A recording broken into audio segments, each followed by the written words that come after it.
Shalom, selamat sore ibu-ibu yang dikasihi Tuhan.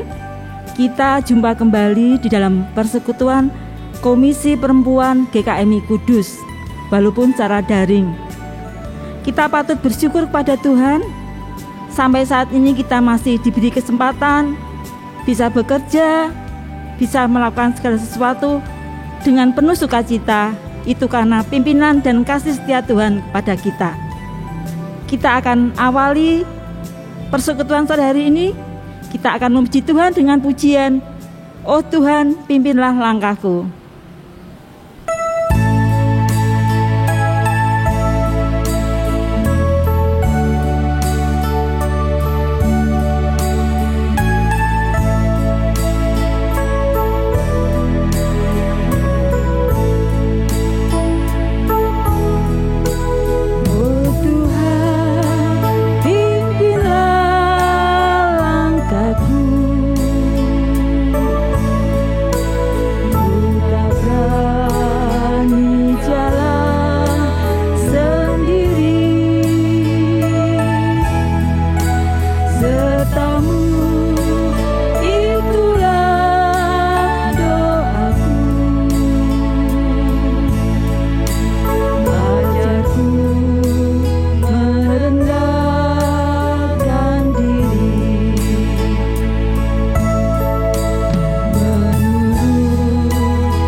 Sebelum kita melanjutkan persekutuan sore hari ini, kita akan buka dalam doa.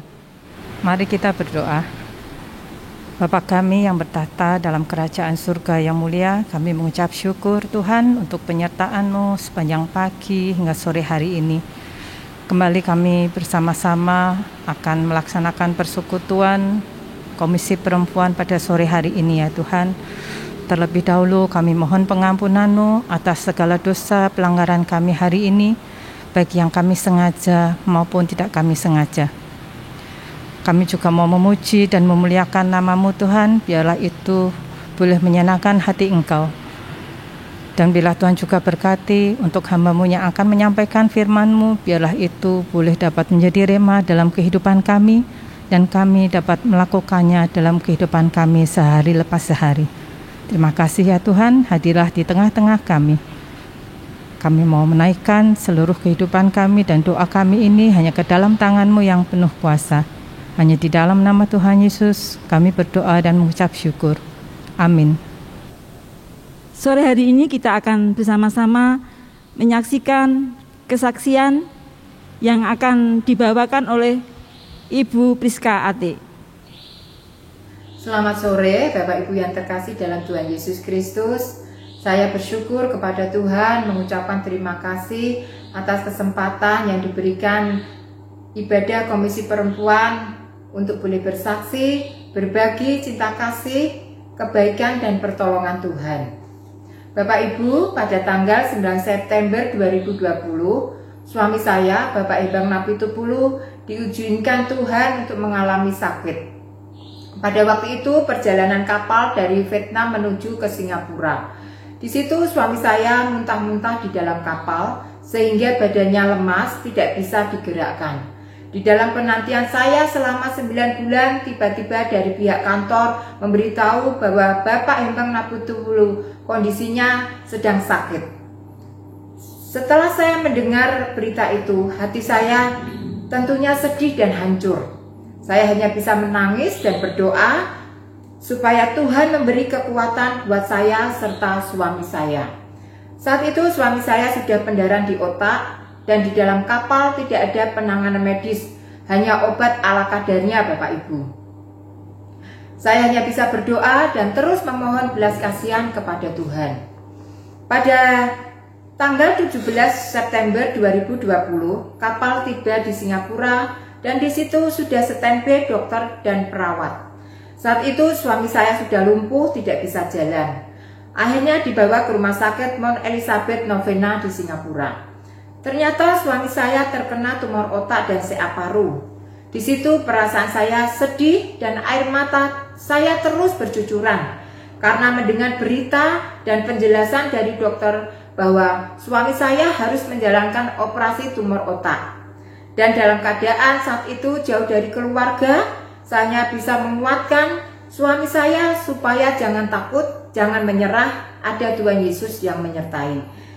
Biarpun saya tidak bisa mendampingi di sana, dikarenakan saat itu Singapura masih pandemi dan lockdown.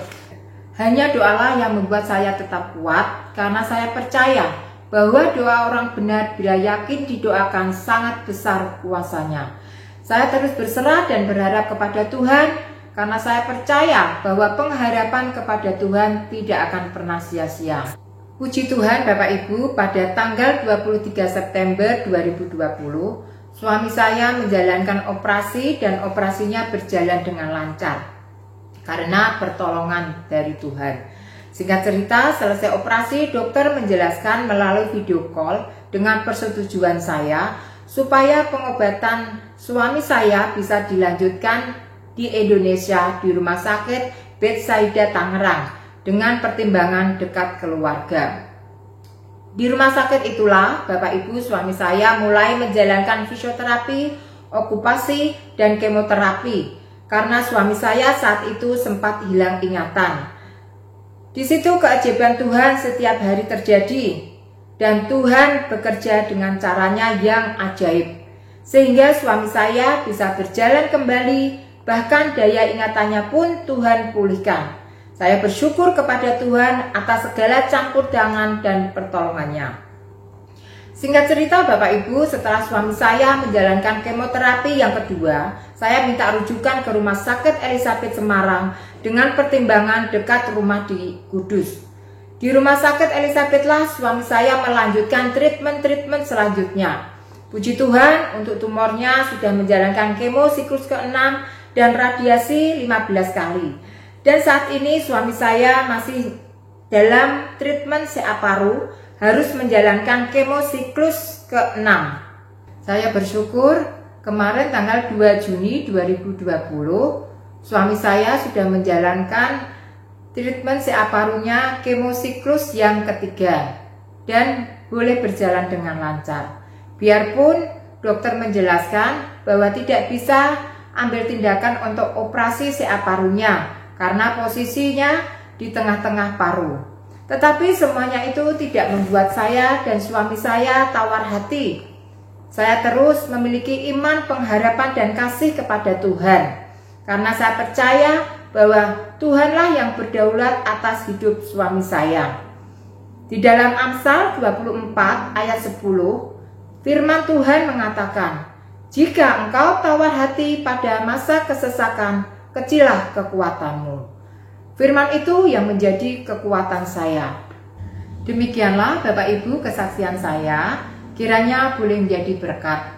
Kami mohon terus dukungan doa dari Bapak Ibu, dan tak lupa saya mengucapkan terima kasih untuk para hamba Tuhan, majelis segenap jemaat GKMI Kudus yang terus setia dan memberi support untuk kesembuhan suami saya.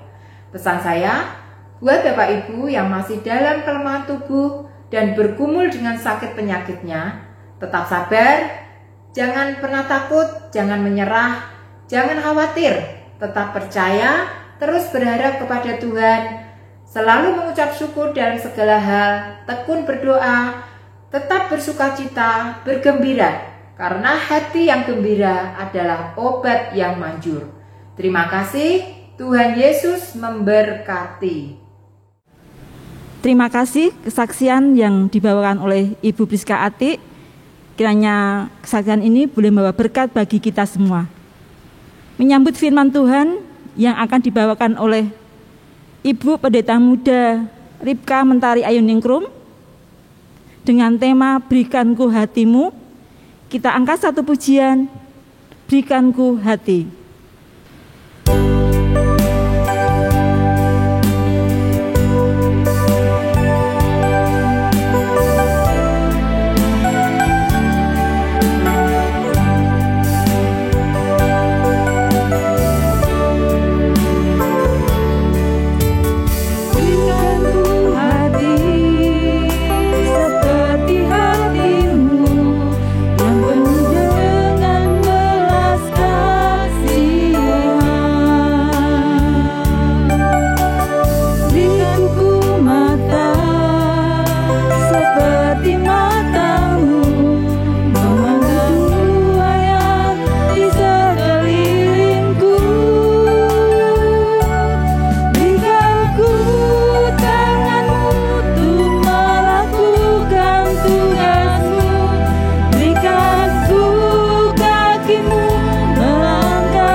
Sebelum kita merenungkan firman Tuhan pada sore hari ini, mari kita berdoa. Ya Bapa, Kami bersyukur kepadamu jikalau kami boleh bersama-sama merenungkan firman Tuhan pada sore hari ini. Kami tahu bahwa diri kami ini terbatas dan juga lemah. Oleh sebab itu kami mohon Engkau membantu kami sekalian untuk memahami isi dari kehendak Tuhan bagi kami, untuk kami lakukan dalam kehidupan kami hari lepas hari. Kami juga berdoa untuk hamba-Mu yang lemah dan terbatas ini, mampukan untuk menyampaikan firman-Mu dengan baik dan benar. Dalam nama Tuhan Yesus Kristus kami berdoa. Amin.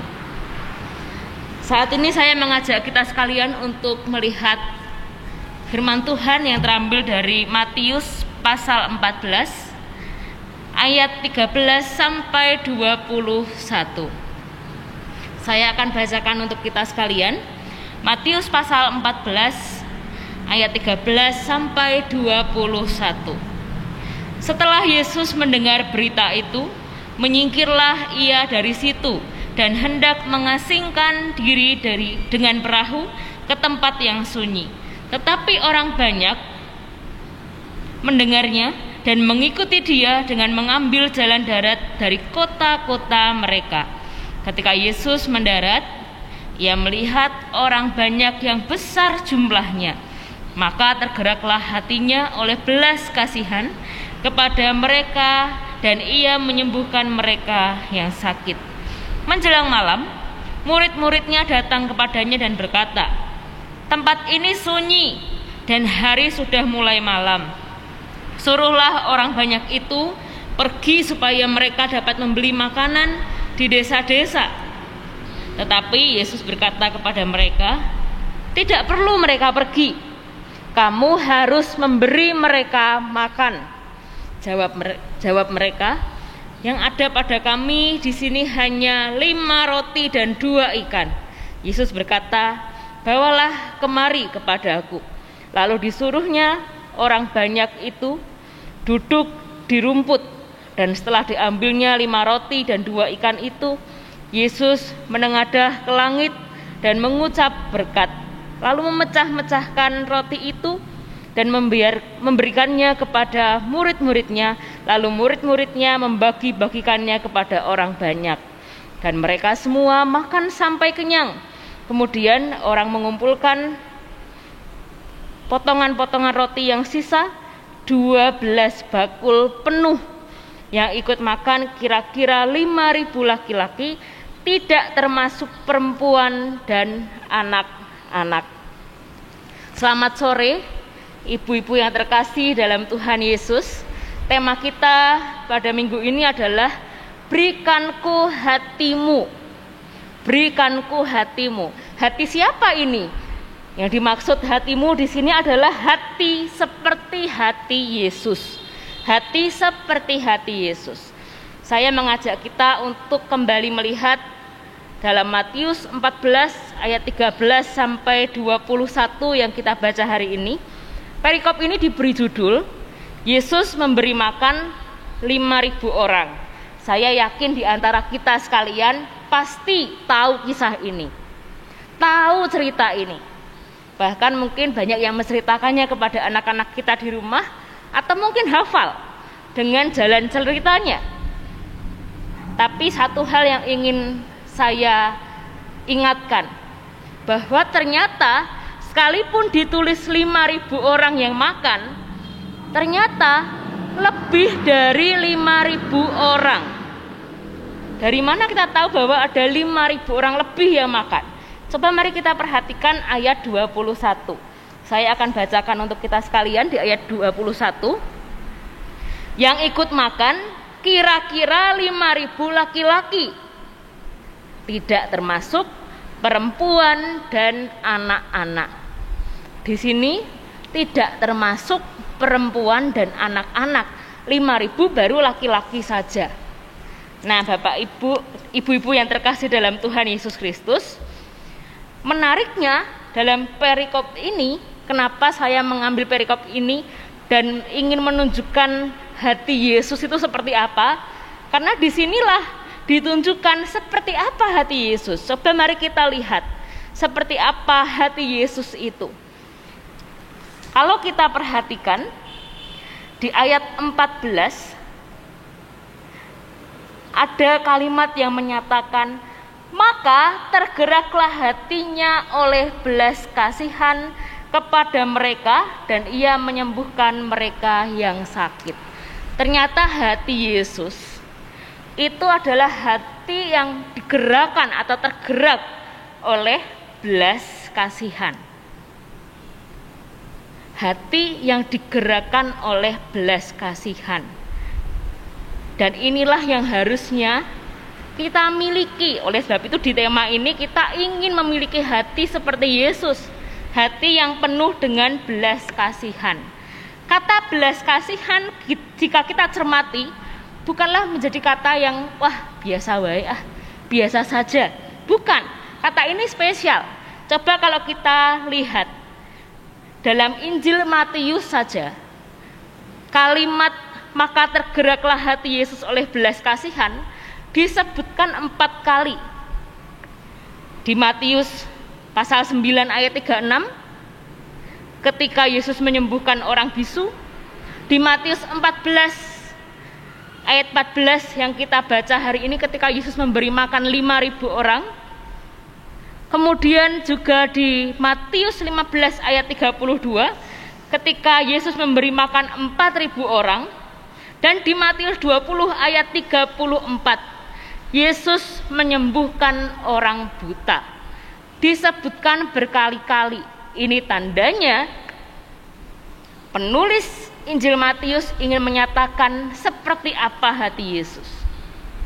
Hati Yesus adalah hati yang penuh dengan belas kasihan. Belas kasihan ini dalam bahasa Inggris sering kita sebut dengan kata compassion. Apa artinya belas kasihan ini? Belas kasihan merupakan suatu rasa iba atau sedih yang didasari oleh adanya kasih karena melihat orang lain menderita. Sekali lagi, apa itu belas kasihan?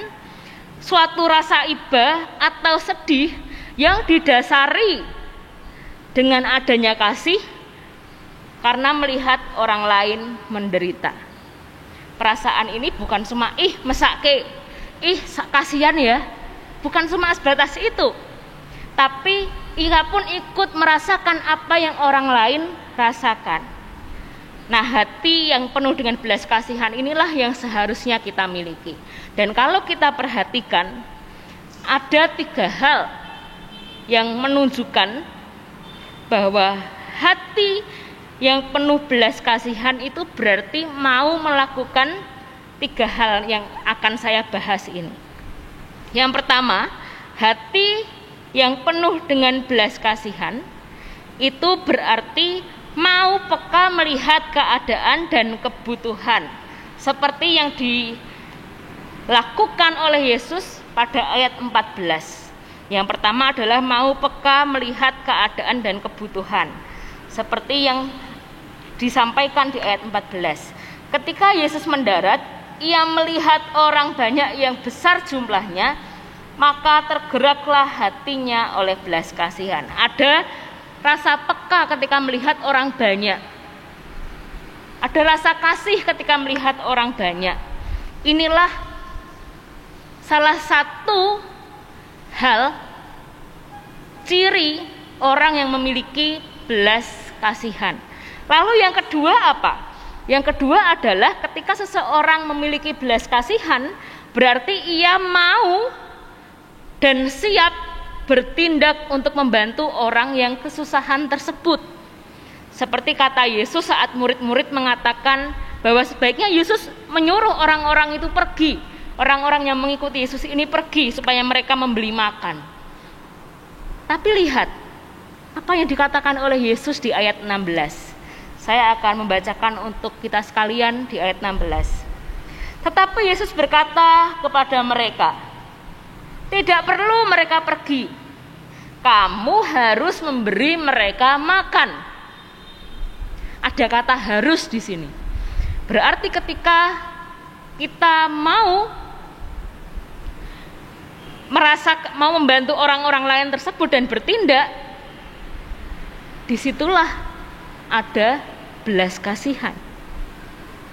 Yesus menyatakan bahwa bukan berarti ketika kita melihat, oh kasihan, akhirnya kita diam saja, bukan itu.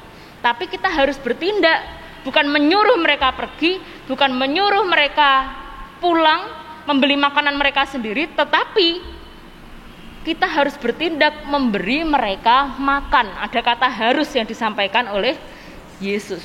Oleh sebab itu, ketika kita ingin memiliki hati seperti Yesus, kita harus mau untuk melihat keadaan dan kebutuhan.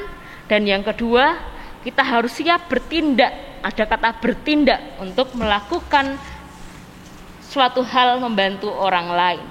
Dan yang ketiga, kita harus berani menolong, mau menolong sekalipun di tengah keterbatasan kita. Nah, keterbatasan ini seringkali menghambat kita untuk menolong orang lain, ibu-ibu. Kita mau menolong, gimana ya, uangku saja cuma cukup untuk seminggu ke depan. Aduh, gimana ya, cicilanku masih banyak. Aduh, bagaimana ya ampun, saya ini terbatas, tidak pintar ngomong, tidak seperti teman-teman saya di komisi perempuan yang lain, yang bisa menguatkan dengan kata-kata yang manis. Saya ini tidak bisa. Terkadang keterbatasan membuat kita tidak mau menolong. Tetapi di sini kalau kita mau memiliki hati seperti Yesus yang digerakkan oleh belas kasihan, kita pun harus berani menolong di tengah keterbatasan. Mungkin kita pesimis seperti para murid ketika ingin menolong. Para murid pun juga mengalami hal yang sama, ibu-ibu sekalian. Coba kita lihat di ayat 17. Yang ada pada kami di sini hanya 5 roti dan 2 ikan. Wah, mana mungkin cukup, apa yang kami miliki saja terbatas. Mungkin ini menjadi suatu hal yang, wah raisoh ini, nggak bisa ini saya mau membantu orang lain. Yang ada cuma 5 roti dan 2 ikan. Tetapi yang Yesus lakukan, sekalipun itu kecil dan terbatas, tetapi kalau kita mau memberikannya, itu akan menjadi berkat bagi orang lain yang mungkin tidak kita pikirkan sebelumnya, seperti yang dilakukan oleh Yesus. Yesus mengingatkan kita melalui kisah ini, sekalipun kecil, sekalipun mungkin tidak sebanding lah, bahkan tidak bisa untuk memberi makan 5.000 orang. Tapi kalau kita punya hati yang mau memberi, sekecil apapun jumlahnya, Tuhan akan pakai untuk membantu orang lain, menjadi berkat bagi orang lain, menjadi kesaksian bagi orang lain. 3 hal ini ciri-ciri orang yang mau memiliki hati seperti hati Yesus yang penuh dengan belas kasihan. Yang pertama tadi adalah peka akan kebutuhan dan keadaan orang-orang sekitar kita. Tidak mungkin kita bisa menolong orang kalau kita ini tidak peka. Dan yang kedua, mau untuk bertindak. Dan yang ketiga, tidak segan sekalipun dengan keterbatasan kita mau melakukan dan menolong orang lain. Siapapun seseorang, dengan latar belakang apapun, Tuhan bisa pakai untuk menolong. Dengan apapun yang kita miliki, kecil, besar, mahal, murah, banyak, sedikit, bisa Tuhan pakai untuk membantu orang lain. Dengan cara apapun, Tuhan bisa pakai untuk membantu orang lain.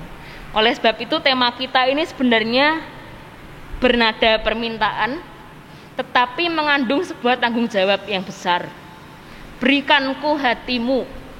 Kalau kita mau benar-benar memiliki hati seperti Yesus, kita harus siap melakukan 3 hal ini. Mau peka, mau menolong, bertindak, sekalipun yang ketiga penuh dengan keterbatasan. Oleh sebab itu, siapkah kita dipakai? Apa yang kita miliki dipakai untuk menolong orang lain yang mengalami pergumulan. Saya ingin menutup khotbah ini dengan sebuah dialog dari tanah, sekarung tanah dan juga 1 batang emas. Nah, 1 batang emas dan sekarung tanah ini mereka sedang berdialog, berbicara, umpamakan sebuah perumpamaan gitu ya. Mereka sedang berbicara. Mereka ngomong satu sama lain nih. Emas berbicara kepada tanah. Tanah, kamu ini cuma sekarung. Kamu ini tidak dicari banyak orang. Hargamu murah lagi. Coba lihat aku, kata emas begitu. Aku ini meskipun tidak sekarung sebesar kamu, hargaku mahal. Aku dicari banyak orang. Sang tanah pun akhirnya diam, berpikir, menanggapi apa yang disampaikan oleh si emas yang katanya mahal dan dicari banyak orang. Tanah akhirnya menjawab, ya, saya tidak semahal kamu, tidak sebernilai kamu, tidak dicari orang seperti kamu dicari orang. Tetapi aku, meskipun terbatas, murah katamu, tapi kalau orang mau bersama-sama dengan aku, hidup bersama-sama dengan aku, dia akan mendapatkan buah. Ada buah yang akan dia tuai. Ibu-ibu sekalian, hal ini mengingatkan kita bahwa ketika kita mau menolong orang,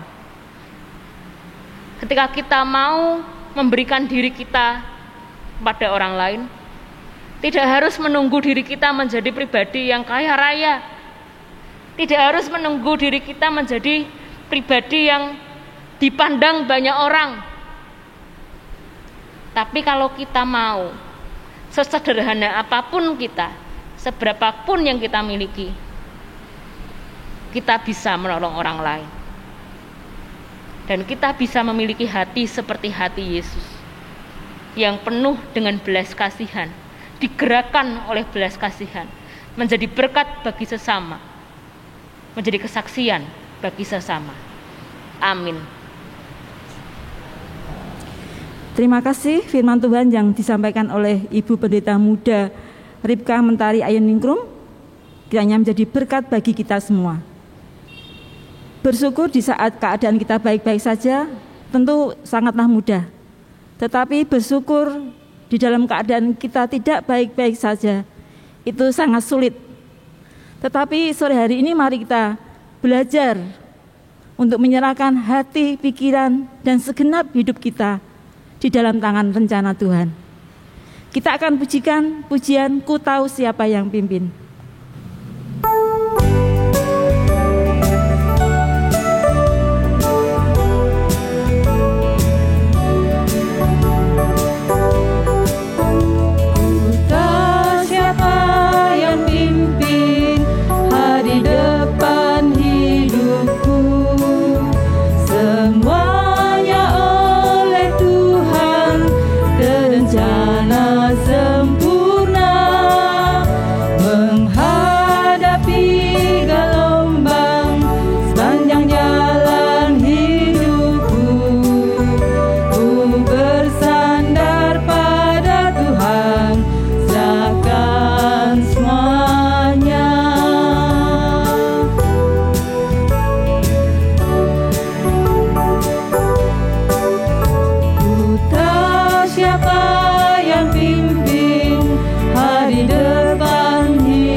Doa penutup dan berkat akan disampaikan oleh Ibu Pendeta Muda Ripka Mentari Ayuningrum. Mari kita berdoa. Ya Bapa, hari ini kami diingatkan bahwa selayaknya kami memiliki hati seperti-Mu. Dan kami pun ingin memiliki hati seperti-Mu, yang penuh dan digerakkan oleh belas kasihan. Oleh sebab itu, mampukan kami untuk peka melihat keadaan di sekitar kami, orang-orang yang membutuhkan pertolongan. Gerakanlah hati kami untuk mau menolong mereka, bertindak untuk menolong sesama kami, sekalipun di tengah keterbatasan. Mampukan kami melakukan itu semua ya Bapa, supaya kami pun dapat menjadi tangan-Mu untuk menjangkau mereka yang membutuhkan pertolongan. Mampukan kami untuk melakukannya dalam kehidupan kami sehari-hari. Dan saat ini kami ingin mengakhiri persekutuan Komisi Perempuan pada sore hari ini. Kami bersyukur untuk setiap orang yang boleh mengambil bagian, yang bertugas, bahkan juga pengurus yang menyiapkan rekaman, bahkan juga jalannya persekutuan pada sore hari ini. Biarlah Tuhan memberkati mereka. Mampukan kami dalam kehidupan kami. Sesaat lagi kami akan melakukan aktivitas kami. Mampukan kami untuk melakukan setiap aktivitas kami dengan hati seperti hati-Mu. Tuhan memberkati kita dan melindungi kita. Tuhan menyinari kita dan memberi kita kasih karunia. Tuhan menghadapkan wajah-Nya kepada kita dan memberi kita damai sejahtera. Amin.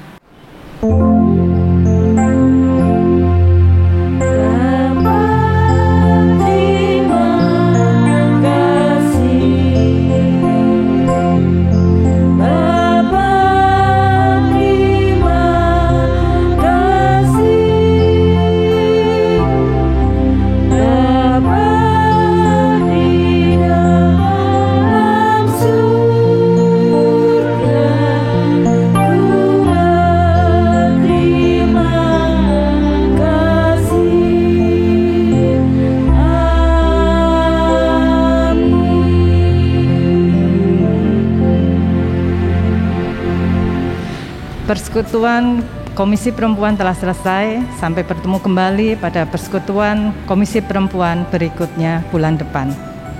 Ibu-ibu tetap menjaga kesehatan dengan mematuhi protokol kesehatan dengan menjalankan 5M. Memakai masker, mencuci tangan, menjaga jarak, menjauhi kerumunan, dan terakhir mengurangi mobilitas. Sampai jumpa. Tuhan memberkati.